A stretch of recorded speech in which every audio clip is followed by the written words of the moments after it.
Lancement de la saison sur route 2026, let's go! On quitte le cyclocross, mais là, il n'y a pas à dire, le début de la saison sur route, c'est les émotions.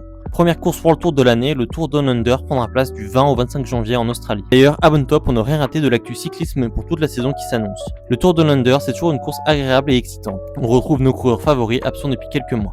Elle n'est pas facile à prédire puisqu'on n'a pas encore d'indices sur les états de forme des coureurs. Si on écoute leur discours au camp d'entraînement, ils sont toujours à leur prime. Ça va être une course ouverte qui devrait sourire soit un grimpeur rouleur, soit un solide puncher.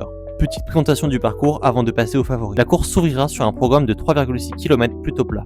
La troisième étape verra la première explication entre les favoris et ils se retrouveront pour le duel final lors de la 5e et la 6e étape. Si tu veux avoir une preview détaillée pour chaque étape, abonne-toi car ça sortira en balle tous les jours. Pour les favoris, comme d'habitude, il faut parler du AE en premier, avec le duo d'anciens vainqueurs Narvaez et Vine accompagné d'Adam Yates. D'ailleurs, si tu veux voir une vidéo sur la retraite surprise de Simon Yates et les conséquences pour la Visma, je viens de la sortir. Il y a aussi les locaux de la Jayco Alula et notamment le duo d'Australiens qui s'est illustré sur le championnat d'Australie, Luke Plapp et Ben O'Connor. Buitrago et Van Etvelt seront à prendre très au sérieux même s'ils vont lâcher pas mal de temps au prologue. En vrac, faudra aussi compter sur Badjoli, Kiato, Fisher Black, Romo et Zana. Dis-moi si j'ai oublié quelqu'un et donne-moi ton prono à toi. Côté français, on va compter sur Nicolas Prodhomme ou Guillaume Martin pour aller nous chercher une première victoire sur une course d'une semaine en World Tour depuis 2006. Sprint, on a pour une fois un plateau bien sympa.